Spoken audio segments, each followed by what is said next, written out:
नमस्कार मित्रांनो, आज आपण चर्चा करणार आहोत नत्र म्हणजे नायट्रोजन विषयी. पिकाच्या वाढीसाठी सर्वात महत्त्वाचे रासायनिक अन्नद्रव्य आहे. नत्राविषयी योग्य माहिती आणि त्याचे व्यवस्थापन शेतकऱ्यांसाठी खूप उपयोगी ठरते, कारण त्याच्या योग्य वापरामुळे पिकांची उत्पादकता आणि गुणवत्ता वाढते. नत्राचे स्वरूप व प्रमाण. नत्राची रासायनिक संज्ञा N आहे आणि त्याचा अनुक्रमांक 7 आहे. हे नत्र रंगहीन, गंधहीन आणि चवहीन वायू आहे. पृथ्वीच्या वातावरणात नत्राचे प्रमाण सर्वाधिक आहे, म्हणजे 78% नत्र पृथ्वीच्या वातावरणात आढळून येते. निसर्गात नत्र मुख्यतः वायुरूपात आढळते, पण थेट झाडे हवेतील नत्र शोषू शकत नाहीत. नत्राचे पिकासाठी महत्त्व.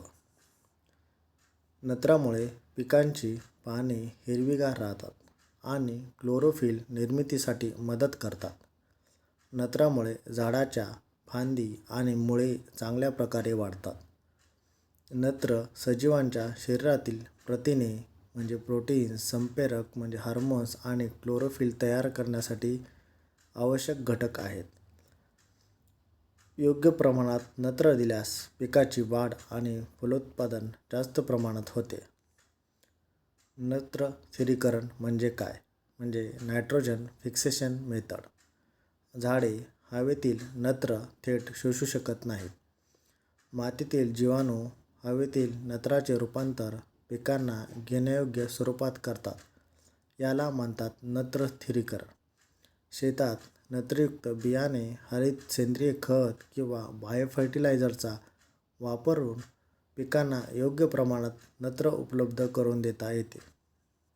नत्राच्या कमतरतेची लक्षणे. पाने पिवळी पडणे, जुन्या पानापासून फिकट हिरवी पिवळी होणे, वाढ मंदावणे, झाडाची उंची, फांदी व मुळे योग्य प्रकारे वाढत नाहीत, फुटवे कमी लागतात, पिकाला पुरेसे टिलरिंग होत नाही, पाने लहान व अरुंद होतात, अकाली फळधारणा होते म्हणजे झाड लवकर फुले व फळे देते, पण त्याची गुणवत्ता कमी असते. जर तुम्हाला ही लक्षणे दिसत असतील तर नत्राचा ताबडतोब पुरवठा करणे योग्य असते. नत्रयुक्त खताचा वापर. युरिया 46% नायट्रोजन असते. प्रति एकर 50 ते 100 किलो 2-3 टप्प्यात दिले जाते. यासाठी वापरण्याची पद्धत. पेरणीवेळी अर्धा तास अर्धा डोस द्यावा. उरलेली मात्रा पिकाच्या महत्त्वाच्या वाढीच्या अवस्थांमध्ये द्यावे, म्हणजे खुरपणी नंतर किंवा फुलोरा येण्यापूर्वी. पाणी देणे. हलके पाणी देणे आवश्यक आहे, जेणेकरून नत्र मुळेपर्यंत पोहोचेल. विद्राव्य खताचा पण वापर आपण करू शकतो. यामध्ये 19-19-19 किंवा 12-1-0-0 हे विद्राव्य खत ठिबक सिंचनाद्वारे किंवा फवारणीद्वारे दिले तरी चांगले असते. सेंद्रिय खत. गोबर, कंपोस्ट, हरित सेंद्रिय खत हे नैसर्गिक नत्र पुरवठ्याचे स्रोत आहेत. मातीची उर्वरता सुधारतात आणि दीर्घकाळ पिकांना नत्र उपलब्ध करून देतात. नत्र व्यवस्थापनाचे महत्त्व. योग्य प्रमाणात खत द्या. जास्त नत्र देणे झाडांना हानी करू शकते. कमी देणे उत्पादन कमी करते. वाढीच्या टप्प्यावर देणे गरजेचे आहे. पिकाच्या जीवनचक्रानुसार नत्राचे टप्प्याटप्प्याने व्यवस्थापन करणे महत्त्वाचे असते. पाण्याचे नियोजन. खत दिल्यानंतर हलके पाणी देणे, नत्र मुळेपर्यंत पोहोचवणे हे गरजेचे असते. माती चाचणी.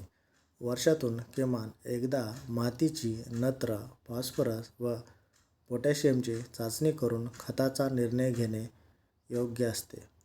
निष्कर्ष. नत्र हा पिकासाठी जीवनदायी घटक आहे.